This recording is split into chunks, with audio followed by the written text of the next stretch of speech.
we chew. Yeah. So the saliva come out and help us enzymes digest the food. Okay? And I tell you what, last year I had this friend. Okay? She's been taking rain on and off, you know, and she knows rain is good. So I tell you what, she came to me last year and said, Susie, my saliva all dried up. Dạ, dạ. Vâng, và chúng ta đều biết là khi mà chúng ta ăn á, thì rồi chúng ta nhai thì cái miệng nó sẽ tiết ra cái nước bọt để giúp hấp thu thức ăn, đúng không ạ? Và năm vừa rồi á, thì tôi có một khách hàng, cái chị này á, thì chỉ thì uống nước không thôi, nhưng mà chị chia sẻ rằng là sau một thời gian khi sử dụng sản phẩm á, thì là cái nước miếng á, nó tiết ra.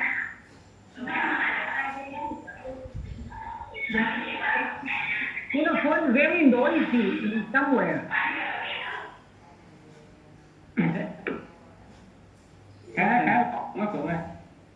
Okay. All right, better now. Okay.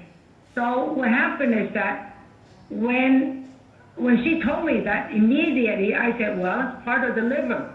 You know, she does not like to take corn. She said, tastes no good. She doesn't want it. But I told her that was her problem. Và cô ấy cũng có vấn đề ở gan nữa. Và khi tôi chia sẻ, tôi nói cô ấy nên sử dụng kết hợp với kho, thì nó là cái kho khó lắm đó. Uống cũng bình thường. And then you see when the food travel, it needs the liver, and of course the stomach has to, you know, break down the food, and the liver has to through the gallbladder secrete, how should I say, secrete something that's supposed to break down the fat, you know, and help the intestine to absorb right here. And then it goes to the colon, and the nutrients go in to the cells in the blood here, but then the leftover, the garbage will come out to the toilet every day. Và khi mà chúng ta ăn vào trong cơ thể thực phẩm thì cái gan nó sẽ chỉ đạo cái tuyến tụy tiết ra một cái chất để giúp cho thức ăn nó được hấp thu ở trong cái hệ đường ruột, và sau đó nó sẽ đi xuống cái hệ đại tràng, ruột già, và rồi rác thải những cái độc tố nó sẽ được đẩy ra ngoài. Well, the good news, my friends start taking the sow and call together 1 month. Her saliva came back.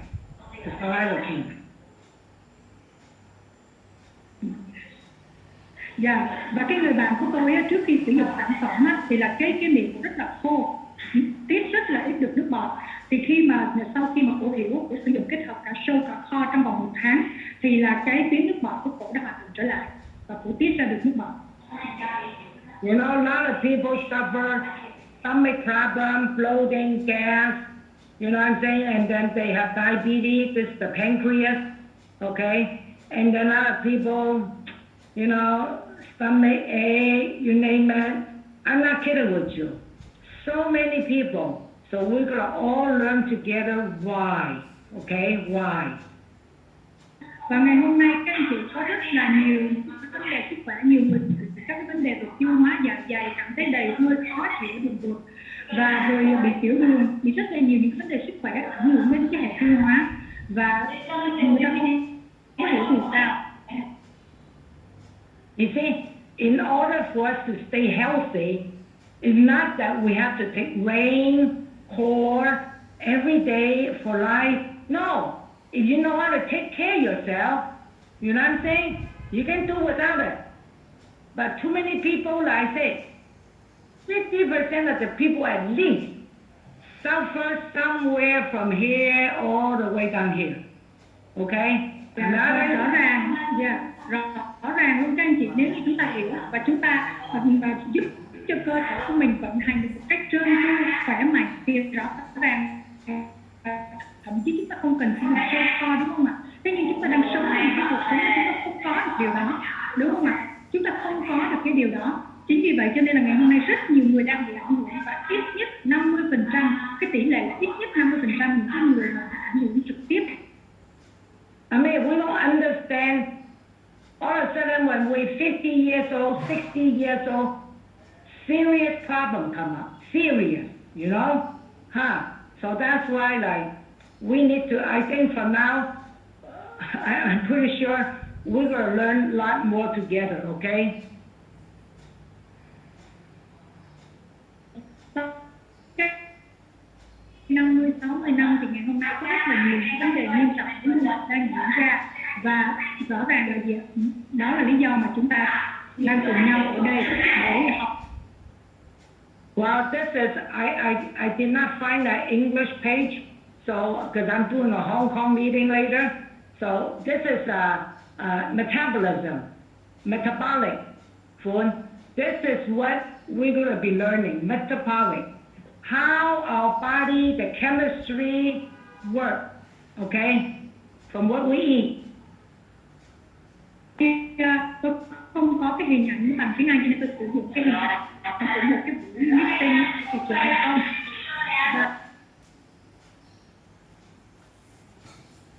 Và ở đây á, thì nhấn mạnh đến cái việc sự có nghĩa là nó như thế nào. Okay. It's okay, internet, huh? Okay. So, I tell you what, it's a very, very, very complicated, but we could learn it together very simple. Okay? It's about, metabolic. Mặc dù là nguyên cái quá trình này á, để mà diễn tả hết á, thì nó rất là phức tạp. Thế nhưng ngày hôm nay thì tôi sẽ cố gắng đơn giản hóa nó để giúp cho mọi người có thể hiểu được về cái trao đổi chất. Cái quá trình chuyển hóa như. I mean, very simple. We look at our grandparents, grandparents that lived 100 years ago, and still some are very healthy. Why? Because the way they eat things, you understand, they eat natural line food. But today, all the parents go to the supermarket, buy these boxes, snacks. I mean, we are just fast food. I mean, it's so sad. You know what I'm saying? So sad. This is why the younger people are getting more unhealthy nowadays. Chúng ta có thể nhìn thấy được hàng trăm năm trước ông bà tổ tiên của mình tại sao họ khỏe mạnh, họ có sức bền đến như vậy, bởi vì họ được ăn cái nguồn thực phẩm tự nhiên bằng một cái dạng sống ở trong thiên nhiên. Và ngày hôm nay chúng ta nhìn đi các cái thế hệ gần như là chỉ đi siêu thị thôi, ăn là thức ăn nhanh, toàn là snack, và chính điều đó nó khiến cho cái thế hệ trẻ ngày hôm nay đang ăn vào cơ thể rất là nhiều những cái nguồn thực phẩm coi như là không có tốt. So what this doctor was saying that you look at our digestive system, it's like, you know what, it's like our what you call it, our sink in the toilet or kitchen. You understand? Yeah, this is the sink is like the stomach. You know what I'm saying? You put all the food in there, and then everything that we eat, put it in the stomach, it comes down to a very narrow tube, the small intestine. Mọi người hãy tưởng tượng cái hệ tiêu hóa của mình nó giống như là cái bồn rửa tay á. Mọi người nhìn cái hình này ha, rất là đơn giản, giống như cái bồn rửa tay vậy đó. Chúng ta ăn rất là nhiều thứ vào và nó sẽ được tiêu hóa trong những cái ống nhỏ được gọi là đường ruột. That's it. You look at it, right? Physically, we eat so much. You know, we eat all the time. Eat. And then, come on, when it comes down to the small intestine, is it going through properly? Because that is where the nutrients, the blood cell brings the nutrients, vitamin A, vitamin C, fiber, rice, noodle, where it's going. If it's jam and blocked inside, you're not getting the nutrients. Và mọi người hãy tưởng tượng ra khi mỗi ngày chúng ta ăn rất là nhiều, chúng ta ăn vào và nó đi vào những cái đường ống nhỏ bên trong cơ thể, được tiêu nó thông qua cái hệ đường ruột là những cái ống ruột nhỏ nhỏ như vậy đó. Nếu như nó hoạt động đúng cách thì mọi người hãy tưởng tượng đi, máu sẽ giúp đưa cái nguồn dinh dưỡng, các vitamin, các khoáng chất, những cái chất cơ thể mình cần đi đến khắp nơi trong cơ thể. Nhưng hãy tưởng tượng nếu như nó bị ách tắc thì sao? Nếu như những cái ống này nó bị ách tắc và nó không hoạt động đúng cách thì sao? The real fact now is that this is called glucose revolution. Most of the stuff we eat today, when it gets down to the intestine, it's all sugar, all sweet. So that's what you see. Sugar, sweet things from the rice, the noodle, the bread, and candy bar, Coca-Cola, everything sweet. Then this is what sugar turn into glucose. And when this is overloaded with glucose, it's gonna be like a gun. Like a gun. Boom, boom, boom. Doctors say your blood is too high with sugar, diabetes. You understand? Và mọi người biết rằng là ngày hôm nay cái tên của cái cuốn sách mà tôi đang chia sẻ với các anh chị nó có tên là Cuộc cách mạng glucose. Ngày hôm nay chúng ta ăn đưa vào cơ thể của mình rất nhiều những cái nguồn mà chứa rất là nhiều đường. Từ các loại thực phẩm đều chứa đường trong đó, từ có cái loại nước ngọt, nước uống có ga, từ các cái loại thực phẩm coi như là gạo, cơm, phở, rồi là kẹo, tất cả các cái nguồn xung quanh chúng ta đều đang có rất là nhiều đường. Và khi đường vào trong cơ thể thì nó được chuyển hóa thành glucose, và khi vào trong cơ thể nó sẽ tích tụ, nó giống như là cái xúc. So what the scientist is saying that when we have what we eat all day is too much, it turns into too much sugar and it becomes like a gun. It creates damage. Our cells are being hurt, damaged. Các nhà khoa học đã cảnh báo khi chúng ta ăn quá nhiều đường như vậy, nó giống như là súng vậy đó, nó bắn các cái tế bào trong cơ thể và nó sẽ gây ra những cái sự tổn thương, những cái sự tổn hại những cái tế bào bên trong cơ thể của chúng ta. Now, this is what this lady is saying that, you see, when here's a, okay, people eat a lot of carbo. Carbo's bread, noodle, you know, like the phở noodle, the rice, and then Coca-Cola, and then lots of fruit, you know, the fruit is sweet that people can eat. I have one friend, he can eat a whole watermelon. I mean, it's just like, if you eat a lot of carbo, okay, guess what happens? It's gonna clog out. These are what they call, you know, carbo, that's what it is, carbohydrate, okay? You know, it's gonna be high chance of blockage in your small intestine.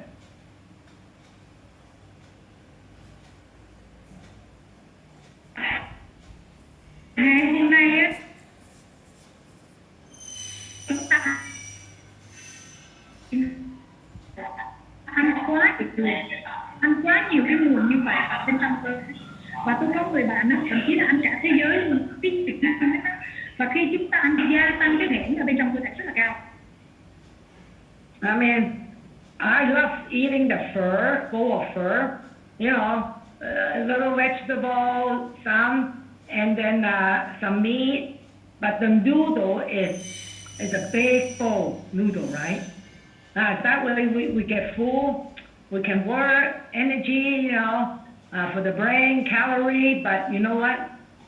It's right here. It's gonna produce a lot of sugar, glucose. When it gets into the blood, all the carbo, all the noodle, rice, bread, and the sweet fruit all turn to glucose.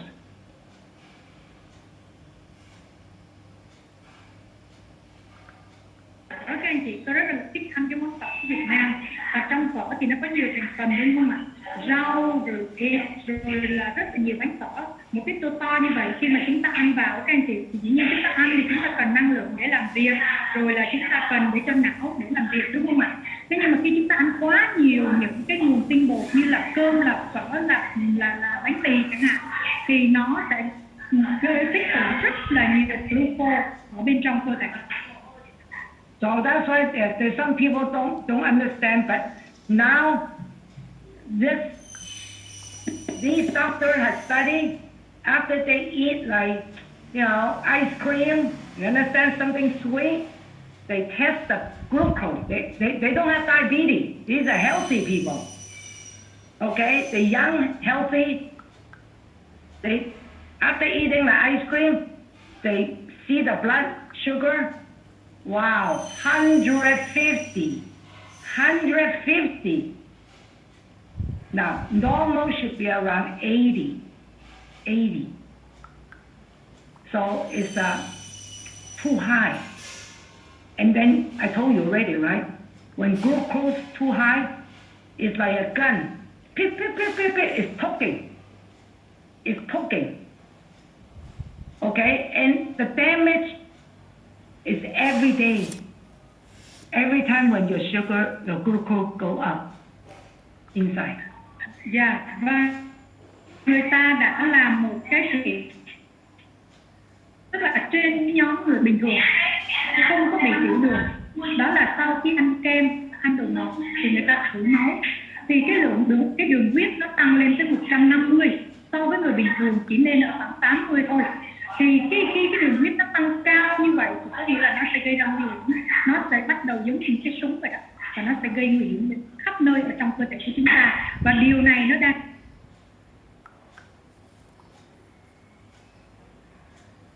when your blood glucose is not so-called stable, you see, you eat 100, and when you sugar disappear, the glucose disappear, your glucose come down, so you're very tired. You know, even though you finish eating a big meal, tired, no energy, because the sugar. Và khi cái đường huyết của chúng ta không ổn định nhé, thì có những lúc nó tăng vọt lên, rồi là có những lúc thì nó giảm tụt xuống, và nó khiến cái cơ thể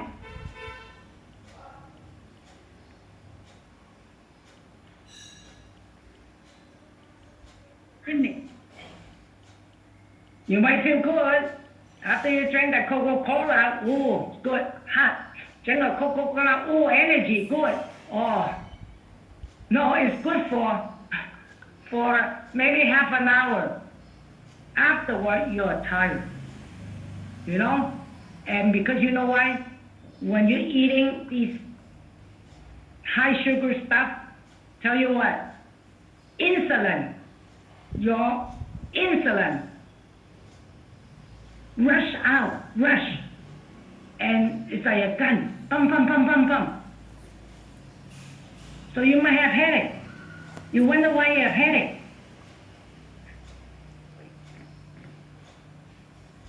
Cái cảm giác khi mà mình uống xong một lon coca, biết mình nhiều năng lượng lắm, mình khỏe lắm, đúng không ạ? Thế nhưng mà sau khi mình làm việc xong, hoặc là khoảng sau 30 phút thôi, mình lại cảm thấy mình hết năng lượng, mình lại mệt trở lại, đúng không ạ?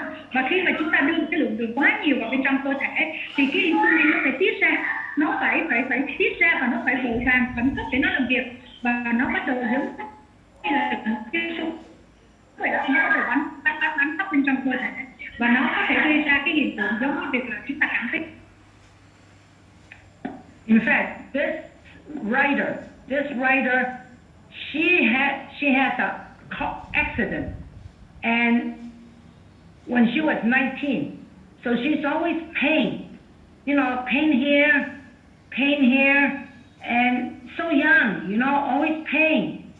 So, and then she noticed sometimes very painful. It's everywhere, and sometimes no pain. So she started studying chemistry. She said maybe it has to do with something I eat. The way my food go into the intestine, because sugar, when your glucose is too high, it can damage your brain, damage your nerve. That's why the people have to cut off the leg. Some go blind. It's glucose. When you eat too much sugar all the time, bang, bang, the insulin come out. If you do that for 30 years, 40 years, guarantee you're going to have some problem. High blood pressure, diabetes, and headache all the time. This is how she find out. She said she has to understand why, how can she stop the pain. Tác giả này thì năm 19 tuổi bà bị một cái tai nạn và sau đó là bị đau đầu, đau tay, đau chỗ này chỗ kia, thỉnh thoảng đau khắp cơ thể rất là đau. Đôi khi thì cái gì mà mình đang đưa vào bên trong cơ thể và nghiên cứu về cái việc là khi mà lượng đường quá cao bên trong cơ thể thì nó gây ảnh hưởng đến não như thế nào, nó ảnh hưởng đến cái thần kinh ra sao, và tại sao nó lại có những cái người á là phải cắt chi, rồi có những người là bị mù, ảnh hưởng đến mắt, và rồi là tại sao mà khi mình ăn quá nhiều đường cái insulin nó tăng vọt, rồi nó lại khiến ảnh hưởng đến cơ thể mình nhiều, rồi cứ tiếp tục như vậy chúng ta sống cái cuộc sống như vậy 30 đến 40 năm. Tôi đảm bảo với các anh chị luôn, chắc chắn là chúng ta sẽ gặp những cái vấn đề về sức khỏe. Có những người thì huyết áp cao, có những người thì tiểu đường, và có những cái người thì bị đủ thứ vấn đề trong cơ thể luôn. Now you might say, we've been eating for hundreds of years. You know, we have no problem. Yeah, some people don't, but now today the young people, they have a bowl of fur and they have a Coca-Cola. Our grandparents didn't have Coca-Cola. You understand? I mean, this is it. I mean, there's no snacks in the old days, but today you can buy anything to eat. Cake, ice cream, I mean, gee whiz. That's why our children are in horrible shape. Nhiều người nói rằng là trời ơi, ở Việt Nam tôi ở đâu đó chúng ta ăn phở cả trăm năm nay rồi, ăn từ xưa đến giờ có vấn đề gì đâu. Vâng, thế nhưng ngày xưa ông bà bố mẹ của mình ăn phở thì chỉ có phở thôi. Ngày hôm nay trẻ em ăn phở xong rồi uống Coca-Cola, kẹo, bánh, đồ ngọt, kem, bánh các loại, đúng không ạ? Nó khác, cơ thể của nó, hình dạng nó khác so với ông bà trước đây đó. Yeah, so you see this one, she's testing. She said if you eat a lot of veggie, if you eat a lot of vegetable in the beginning, okay, so you watch your stomach, all the veggie come down here, come down to the intestine. It's vegetable, has some carbo, you know, has some carbo, some turn into glucose, but not a lot. You see, and then you eat the carb, then you eat the rice, the noodle later. If you just turn your meal, change your sequence, this specialist, she checked her blood. She checked the blood. As long as she eats all vegetable first, and then the bread, and then the rice, and then the noodle. Of course, you know, there's fish, chicken, and beef, okay? But vegetable first, you know? Right here. Oh, very easy. The food can move in the intestine. Và bây giờ bà làm một cái thử nghiệm, tức là cũng cái bữa ăn của chúng ta như vậy, nhưng chúng ta ăn thứ tự của những cái loại, những cái nguồn thực phẩm ở trong đó nó khác một chút. Cái hình thứ hai kế bên đó các anh chị, chúng ta nhìn thấy là gì? Thay vì chúng ta ăn giống như trước đây thì bây giờ mình ăn rau trước. Trong cái bữa ăn của mình có rau, mình sẽ ăn hết rau trước luôn các anh chị. Rau củ ăn trước, rồi sau đó đến thứ tự là chúng ta mới ăn là cơm, phở, bánh mì hoặc là thịt cá. Tức là chúng ta thay đổi. Thì lúc này ở trong cái nguồn rau á, thực vật nó cũng đã có một chút tinh bột rồi, nó ít lắm, cho nên nó cũng đã có một chút cái chuyển hóa thành đường, nhưng mà nó không có nhiều giống như trong tinh bột, cho nên nó sẽ không khiến cho cái đường huyết của chúng ta tăng vọt. Thay đổi cái thứ tự của cái thực phẩm mà mình ăn như các anh chị. So she is so smart. she said, well, if people change the way, the order, eat veggie first, and then meat, and then, rice, noodle, carbo, it's okay. You still can eat all the stuff that you love to eat, but just rearrange the order. And you know what? She said, this, by the time this goes down, the sugar, the glucose, just go in slowly. It will not be like this. On this side, because the carbo first, the sugar go up too fast, and they bring the sugar up. This one, very good, very good. Và bây giờ thì cái lời khuyên của cái tác giả này nè, thì là chúng ta chỉ thay đổi cái thứ tự của cái nguồn thực phẩm trong bữa ăn của mình thôi. Ăn rau trước, rồi đến đạm là các cái nguồn thịt, cá, rồi sau đó mới đến cơm, phở, bánh mì. Khi mà chúng ta ăn theo cái thứ tự như thế này thì cái đường á, đường nó chuyển thành glucose, nó sẽ đi từ từ trong máu và nó sẽ giúp hấp thu tốt hơn. Thay vì chúng ta ăn cơm, phở, bánh mì trước, và ăn cái nguồn tinh bột trước trong bữa ăn á, thì ngay lập tức nó sẽ khiến cho cái lượng đường nó tăng vọt và điều đó không tốt cho cơ thể. So this is good news. Okay, we will all learn from this scientist. Good news for all those people with stomach problem, constipation problem, and diabetes problem, or maybe just, even heart trouble, or high blood pressure, cholesterol, doesn't matter.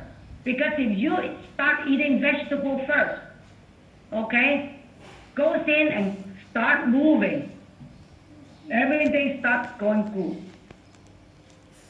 And then your sugar is okay, blood pressure okay. It's a matter of changing, understanding what's going on inside your body. Chúng ta hiểu được cái cách như thế này, các anh chị, đó là một cái tin rất là tốt, một cái thông tin rất là tốt cho tất cả chúng ta. Và nó không quan trọng rằng cái người đó bị cao huyết áp, bị tiểu đường, bị tim mạch, bị táo bón, bị cholesterol hay là bị các vấn đề về dạ dày. Khi chúng ta thay đổi cái cách ăn này, ăn rau trước như vậy á, và chúng ta ăn theo thứ tự như thế này thì giúp cho cơ thể mình từ từ nó sẽ thay đổi và nó sẽ hồi phục và nó sẽ có những cái sự chuyển hóa đúng đắn từ bên trong cơ thể của mình. Và bởi vì nó giúp cho cái lượng đường nó ổn, nó giúp cho cái đường huyết của chúng ta. So that's why, you know what? This is why Rain product comes and help people to speed up their recovery. You see, I would say you take salt, cold before you eat. You understand? So you get your intestine prepared, and then you eat your veggie, and then you eat your meat. You can have 2 bowls of first, 2 bowls. You can eat all you want, and your sugar would be okay. Mà chúng ta có sâu với kho nữa thì chúng ta sử dụng sâu với kho trước bữa ăn, giống như là chúng ta chuẩn bị cho cái đường ruột nó sẵn sàng để nó đón nhận bữa ăn. Rồi sau đó chúng ta ăn đúng cách, chúng ta ăn rau trước, rồi mới đến đạm, rồi mới đến tinh bột. Thì lúc đó dù là chúng ta ăn thậm chí 2 tô phở thì cái đường huyết trong cơ thể của mình nó cũng không có tăng vọt quá cao, và nó giúp cho cơ thể của mình nó hấp thu từ từ và nó sẽ ổn hơn. Và khi mà sử dụng kết hợp với sâu với kho thì nó sẽ tăng cái hiệu quả khi mà sử dụng. See, she tested. The scientist tested. This is what she did. The person ate noodle first. You ate the noodle, and then fish, broccoli, afterwards. She ate noodle first. She tested. And guess what? The sugar, you see this curve represents the insulin, the glucose, digested the pasta very fast because it went in first, okay? And that sugar spike, this is where it is. When it goes up that high, the insulin, I tell you what, it's like a gun. Inside, bam, bam, bam, bam, bam. It's hurting your cells. Okay, and it lasted 2 hours. Might be the time you have, oh, I have gas. Oh, I have headache. Oh, I'm tired. It could be this. Then she tested.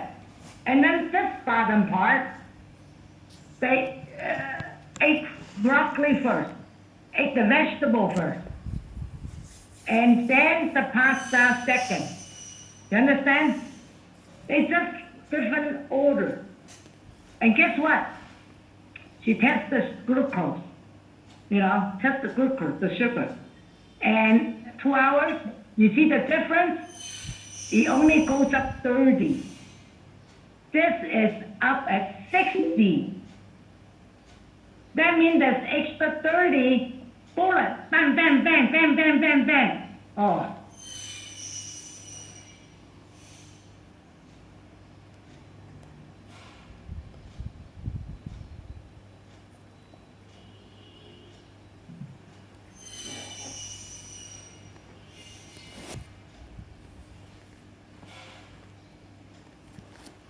Đúng rồi, em bị sao rồi? Tức là mọi người nhìn giùm em hai cái biểu đồ. Hai cái biểu đồ này á, là cùng một bữa ăn nhưng mà ăn theo cái thứ tự khác nhau. Biểu đồ ở trên á, là bà cho thử nghiệm ăn cái pasta trước, ăn cái mì ý trước, rồi mới ăn cái tôm cải là broccoli sau. Thì khi mà ăn vào trong cơ thể thì cái hệ tiêu hóa nó hấp thu cái pasta rất là nhanh và nó khiến cho cái đường huyết tăng vọt lên. Mọi người nhìn thấy hoặc lên trên 60, cái đường glucose nó tăng 60. Và thường cái bữa ăn của mình á, nó sẽ tiêu hóa hết hoàn toàn trong vòng 2 tiếng. Và khi mà mình ăn cái thứ tự như vậy thì có rất là nhiều trường hợp ăn xong tại sao mình ăn no mình cảm thấy mình mệt, mình thiếu năng lượng quá, đúng không ạ? Và cũng cái bữa ăn như vậy nhưng mà cái kiểu đồ phía dưới thì ăn cái thứ tự nó khác. Đó là gì? Ăn bông cải trước, rồi mới ăn broccoli sau, rồi mới ăn pasta sau. Thì cái đường huyết lúc này các anh chị nó lên cái đỉnh của nó chỉ có 30 thôi. Có nghĩa là chỉ thay đổi cái thứ tự một chút thôi, cái cách ăn thôi các anh chị, thì nó đã khiến cho cái đường huyết nó đã khác nhau rồi. Và nếu như ở trên đó, cái đường huyết nó tăng tới 30 so với phía dưới thì trong cơ thể của mình các anh chị, cái glucose nó nhiều quá, nó giống như súng nó bắn khắp nơi và nó khiến cho cái tế bào của mình bị tổn thương. So this is why a lot of, my customer come and ask me, oh, I got no appetite. Oh, I vomit. Oh, I don't feel good. Or cannot sleep at night. You understand? I usually say, what did you eat? What did you eat? You see, it goes on depending how fast it digests. This is simple food, broccoli and noodle. Lasted 2 hours and went up to 60. Whereas if you eat, same thing. You eat the broccoli first, and then you eat the noodle second. Hey, it didn't go up too high, so you might not be dizzy, you might not be tired, and you might sleep better at night. This is it.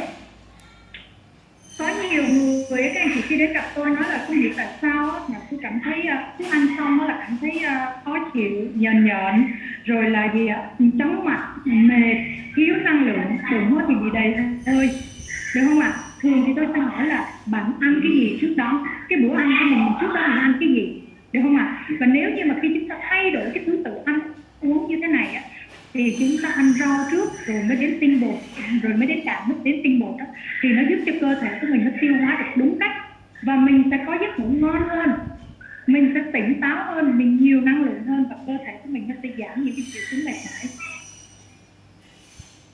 And now you understand why when people take stove or coal, they feel better. You know why? Because these goes in actually lowers the blood sugar, lower the glucose, bring oxygen in, so you feel better.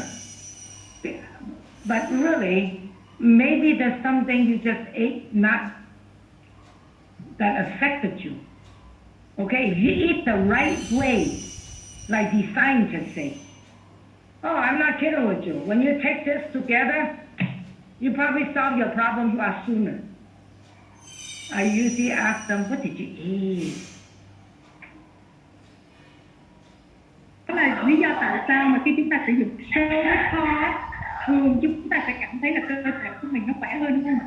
Thường các khách hàng của mình sẽ thấy là tại sao khi dùng sơ kho thì họ hay cảm thấy là khỏe hơn, tỉnh táo hơn, nhiều năng lượng hơn, bởi vì cái sơ với kho đấy. Và nếu như mà chúng ta hiểu được cái gì cộng với cái việc mà mình ăn đúng cách nữa thì khi kết hợp với sản phẩm của mình thì cái kết quả nó sẽ đến nhanh hơn và người ta sẽ đạt được cái kết quả, cái hiệu quả khi sử dụng sản phẩm tốt hơn.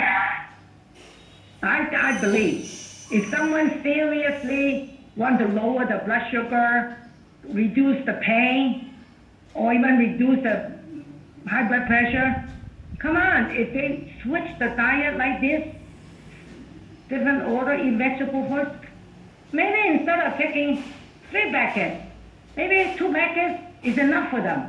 They'll get the result. Or maybe even 1 packet, they'll get the result. You understand? So I think this is why we're going to spend time studying this, okay? And we want our customers to take these products, you know, the most effective way, okay? And get the good result.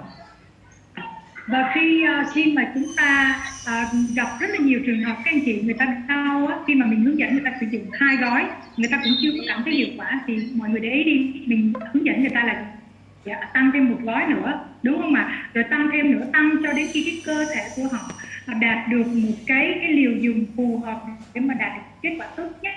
Thì khi mà bây giờ mình có những kiến thức như thế này, mình hiểu, mình luôn luôn muốn khách hàng của mình đạt được cái hiệu quả tốt nhất khi sử dụng, đúng không ạ? Thì chúng ta có thêm những cái kiến thức, và khi mà chúng ta nghiên cứu, chúng ta học thêm những cái điều này thì kết hợp với cái việc sử dụng sản phẩm để đạt cái hiệu quả tối ưu.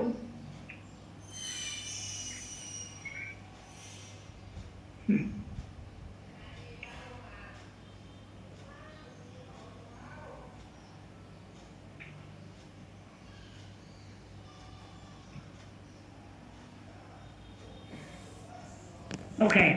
Oh, yeah. Oh, well. Okay, I can talk a little on this one. You see, this chart is all from the book, okay? Yeah. And you see this graph here? You see this peak come down? That is the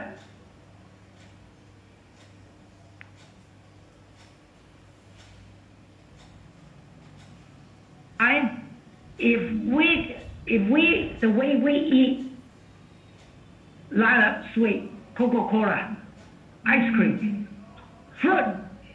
I'll talk about fruit later, okay? Fruit, empty stomach fruit, it's like this. Anything you eat sweet, turn the glucose in. If you do that to your body, up, down, up, down, if you do that to yourself internally all day long, no wonder you get sick. No wonder you diabetes, heart attack. Dạ. Và mọi người nhìn cái biểu đồ của cái hình bên trái đi ạ. Ở đây người ta không có tính từng bữa ăn nữa mà người ta tính luôn theo ngày. Ăn là tức là cái cách mà mình ăn là theo tuần luôn, thứ 2, thứ 3, thứ 4, thứ 5, thứ 6, thứ 7, chủ nhật luôn. Và mọi người để ý đi, nếu như mà mỗi ngày mà mình ăn không có đúng cách á, thì là cái biểu đồ ở trên nó tăng vọt, rồi nó tăng vọt xuống. Có nghĩa là mỗi lần mình ăn rồi là cái đường huyết nó cứ tăng lên rồi xuống, thì rõ ràng mình nhìn thấy trong cơ thể của mình nó cái biểu đồ nó ổn định, đúng không ạ? Cho nên là nếu như mà mình cứ theo ăn giống như cái cách của biểu đồ trên thì không có trách gì được rằng là cơ thể của mình nó bị những thứ vấn đề hết và nó bị rối loạn. The best management is your body has to balance, and that means you see the curve. You know, we enjoy some sweet, we have a fruit, we have some ice cream, but not all the time, okay? And if you can manage it, your curve is more or less stable the whole day, whole week. Come on, you'll be healthy. You never become a diabetes. If you are medication diabetes now, if you come down with this type of diet, come on, you can reverse it. Và cái lời khuyên tốt nhất dành cho một người đó là chúng ta cần phải giữ được cái trạng thái của mình cân bằng và ổn định, đó là điều tốt nhất.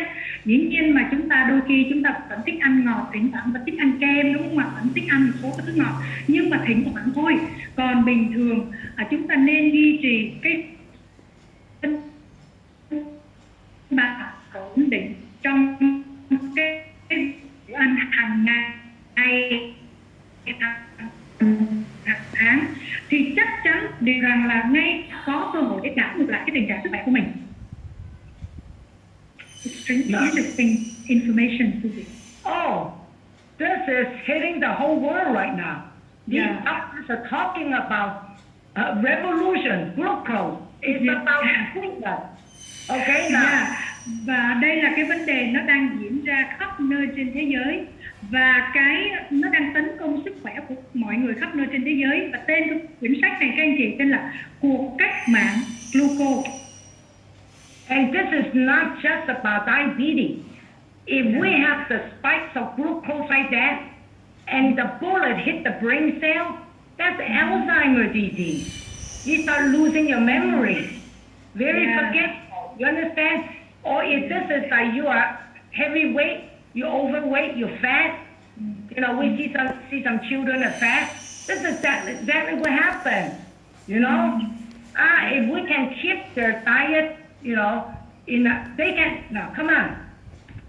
This lady said, lose weight, stop craving, get your energy back, and still eat what you love. You still can eat. Just rearrange the order. You know what I'm saying?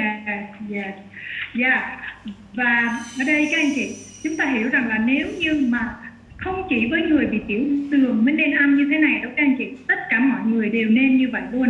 Và khi mà mọi người tưởng tượng đi, nếu như mà mình ăn như vậy, đường nó tăng quá thì cái não của mình ấy, nó giống như là rất là nhiều đạn, đường nhiều quá, đạn giống như là văng khắp nơi luôn, và nó gây ra cái tình trạng là suy trí nhớ Alzheimer. Và mọi người tưởng tượng đi, bọn trẻ con nó vẫn ăn những cái thứ mà nó thích ăn mỗi ngày, đúng không ạ? Và bây giờ trong cái quyển sách này nó có cái thông điệp rằng là gì ạ? Mình giúp cho cơ thể của mình nó ổn định, mình có thể vẫn ăn được những cái thứ mình muốn, nhưng hãy thay đổi cái thứ tự mà mình ăn, thay đổi cái thứ tự của cái nguồn thực phẩm mà mình đưa vào trong cơ thể, thì nó sẽ giúp ích cho mình rất là nhiều. Now you see this chart on the right, just one glass of orange juice. Now this includes fruit juice. Be careful, don't do. I tell you what, I used to believe juice, I stopped because that is too much. The fruit have a lot of fructose too. Okay, and when you eat, you can sit there eat an orange, you can eat a banana, but I tell you, I'll save the fruit later. Okay. But you see, if you drink a glass of orange juice, you know how long is the sugar spike? It goes high up and it lasts about several hours. Cái biểu đồ bên cái trang bên phải á, mọi người nhìn đi ạ. Đây là biểu đồ cái việc mà mình uống một ly nước cam vào lúc khoảng 6 giờ tối. Thì là thường nói về cái việc ăn trái cây, tôi sẽ có một cái chủ đề nói sau, nhưng mà cái hình ảnh này tôi muốn giải thích một chút. Đó là gì ạ? Khi mà chúng ta uống nước cam các anh chị, thì nó có rất nhiều, cũng là đường, một cái dạng đường đó các anh chị, và nó sẽ khiến cho cái lượng đường trong cơ thể của mình nó tăng vọt, nó duy trì như vậy trong vài giờ. Cái hình ảnh này thì nó duy trì khoảng từ 6 giờ đến 8 giờ tối, và chúng ta không nên uống như vậy. Nên thay vì chúng ta uống các loại nước ép, mình có thể ăn cái cam thay vì uống nước cam. Well, I didn't make this chart for you, okay? You can see it here. You drink a glass. I cannot see anything to see.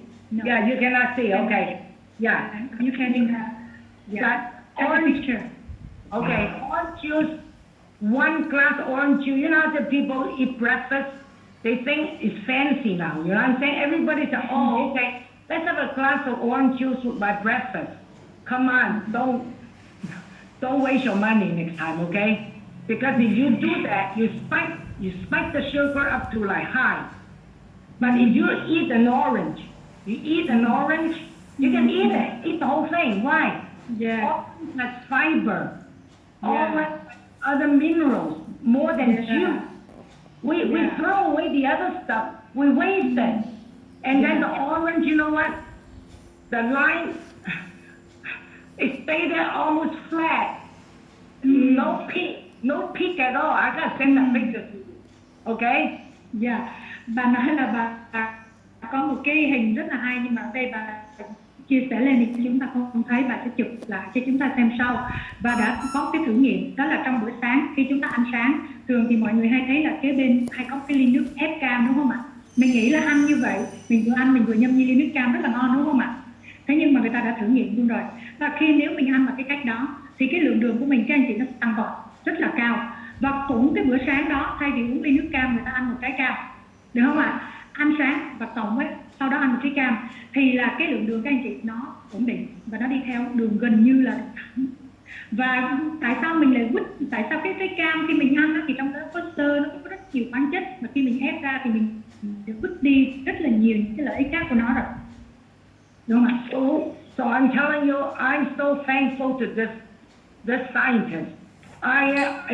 I tell you what, she did all these testing and to share to the world. You know what? People are so modern now. Okay, we pass up the apple juice. Aren't you thinking we're treating our children, right? In fact, we're hurting them. We're hurting them. Yeah. Và tôi rất là biết ơn cái nhà khoa học này, bà đã làm rất là nhiều cái thử nghiệm, và bây giờ bà đang chia sẻ nó khắp nơi trên thế giới, chia sẻ các thông tin này cho nhiều người trên thế giới. Và chúng ta hãy tưởng tượng đi, chúng ta thường hay chuẩn bị bữa sáng cho con mình, chúng ta thường hay cho nó uống kèm thêm là nước ép táo, nước ép cam, đúng không ạ? Mình nghĩ là mình thương nó, mình tìm đủ mọi cách để làm sao cho con mình nó có được một cái bữa ăn thật là ngon, nhưng mình không hề biết rằng là mình đang gây tổn hại cho cơ thể của nó, mình đang hại con mình. Okay, so if you follow the way she teaches you to eat, you lose weight and you bring your sugar down, no high blood pressure, no cholesterol, everything's healthy. Và nếu như chúng ta thay đổi cái thứ tự ăn uống thôi thì chúng ta đã giúp cho bản thân mình giảm được cái lượng đường huyết, cân bằng được huyết áp, cân bằng được cái lượng đường huyết trong cơ thể của mình, đúng không ạ? Và chúng ta đã giúp cho cơ thể của mình thậm chí có thể giảm cân luôn, giảm cân nữa.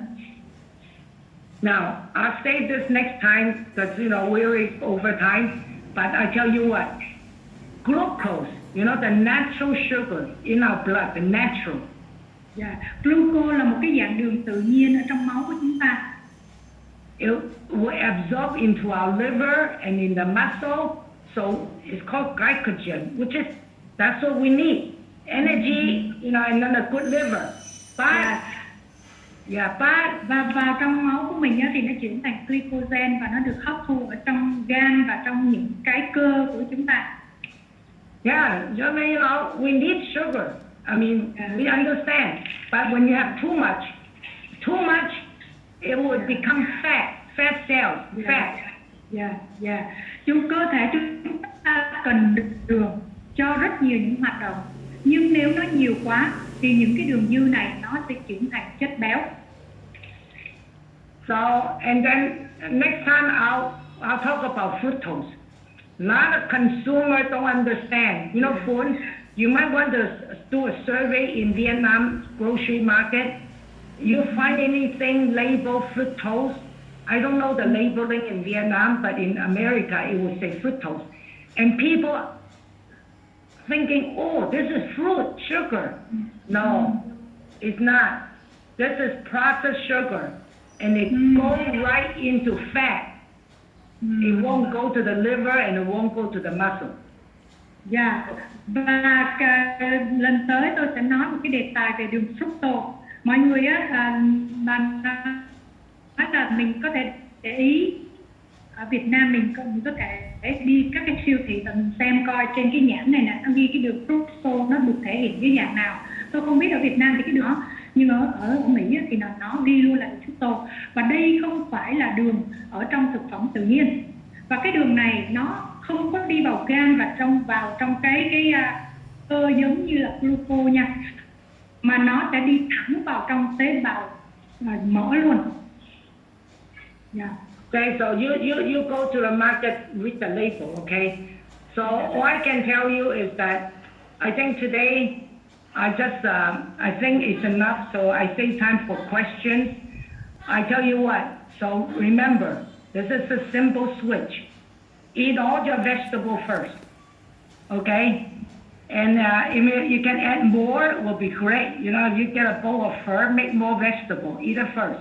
Yeah. And then your protein and your fat. There's, fat. You know, those are good oils and good fat. And then lastly, the third one is your carbo. You can eat all your noodle, all your rice, even your diabetes, okay, because your sugar will not go up, okay? Yeah. And then, please, this last one I'll talk about next time, okay, as a whole big subject again. This is the word, he said it, no naked fruits. You know what naked means? Means no clothes. No clothes. That means no banana, the fruit alone, okay? She said you have to put some clothing on the banana, put some clothing on the apple. It's funny. Now I understand to me. I cannot understand. Okay.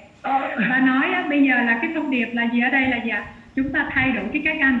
Đó là gì? Chúng ta ăn rau trước rồi đến protein và các cái nguồn dầu tốt. Và cuối cùng với là tinh bột, đúng không ạ? Và cuối cùng thì nó có cái chữ no naked fruit các anh chị. Naked có nghĩa là ở chuồng, không có mặc cái gì hết á. Thì những cái loại trái nào mình nên ăn đó, ví dụ như là trái chuối, tức là nó vẫn còn vỏ, thì bóc cái vỏ nó ra để ăn. Ví dụ như trái cam thì ăn cái trái mà nó đúng không ạ? Chúng ta ăn cái trái cam nguyên và chúng ta bóc cái vỏ nó ra ăn. Thì ý bà muốn nói là những cái loại, tức là cái loại trái cây mà nó đã qua chế biến rồi, nó đã ép rồi, tức là người ta đã bóc hết vỏ, người ta đã chế biến nó chế biến thì mình đừng ăn, và mình nên ăn những cái loại trái còn nguyên, được không ạ? I think the main thing is that I hope we get a little sense. We want to avoid our blood inside our body. It won't look like this. It should look like the bottom one, more flat, more stable. Và mục tiêu của chúng ta là chúng ta phải làm sao tránh cho cái cơ thể của mình ở bên trong á, và những cái ở bên trong á mà nó cứ lên xuống như thế này các anh chị, cái đường của nó cứ lên xuống bất ổn như thế này, mà chúng ta phải duy trì ở bên trong cơ thể của mình làm sao nó giống như cái biểu đồ mà nó ổn định, nó giống như là gần như là đường thẳng. So after I start listening, learning this week, I really appreciate. I love brain soul. You know why? Black cumin seed has a pattern that it actually can wrap around the glucose. Wrap around the glucose, so you don't absorb too fast. You can absorb slowly because this is a good essential fatty acid, omega 3 and 6. And then there's protein in here. There's protein. This is why it slows it down, and again, it is a powerful product. It's a pattern. So this is why if anybody, you have customers that have some health problem, tell them to take it first and then change the food diet.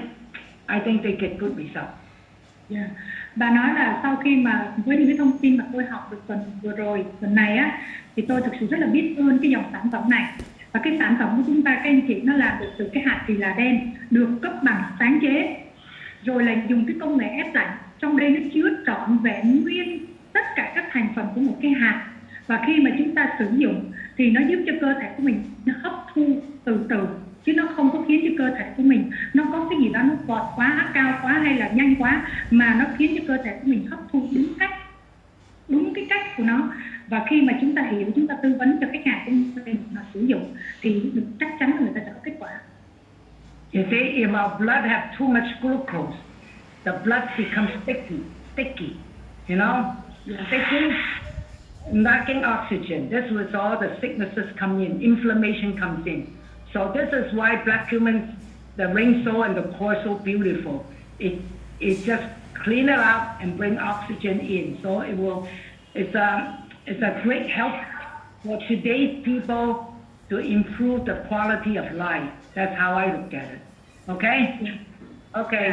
Và tôi muốn nói cái thông điệp cuối cùng là gì ạ? Khi mà trong cơ thể của chúng ta quá nhiều đường thì chúng ta nhìn thấy giống cái hình con tay trái các anh chị, thì cái máu của mình nó dễ bị chết dính, Và cái máu nó dễ chết dính như vậy thì nó gây ra rất nhiều vấn đề trong cơ thể và nó gây ra viêm. Và từ viêm á, thì nó khiến cho cơ thể mình rất là rắc rối. Và khi chúng ta sử dụng sản phẩm và chúng ta sẽ hiểu được là số kho nó tuyệt vời lắm. Nó giúp cho cơ thể nó làm sạch được những cái kết dính này. Đúng không? Nó giúp cho máu tuần hoàn, nó làm tăng oxy và nó giúp cho mọi người sử dụng có kết quả. Okay, so I think I'm excited. I hope you understand what I'm trying to say, okay? I'm learning. Tôi rất là hưng phấn với cái đề tài ngày hôm nay và tôi hy vọng rằng là các anh chị thích nó. Thấy không ạ? Đề tài thực sự rất là tuyệt vời đúng không ạ? And I changed for 3 days already. I eat vegetable first. Và bản thân tôi cũng đã thay đổi thói quen ăn uống 3 ngày với các anh chị. Sau khi tôi biết cái này bản thân tôi cũng đã ăn uống theo cái chương trình này luôn. Yeah. Okay, any question? Open for question, yeah. Ở đây là thời gian dành cho câu hỏi. Có câu hỏi nào? Okay.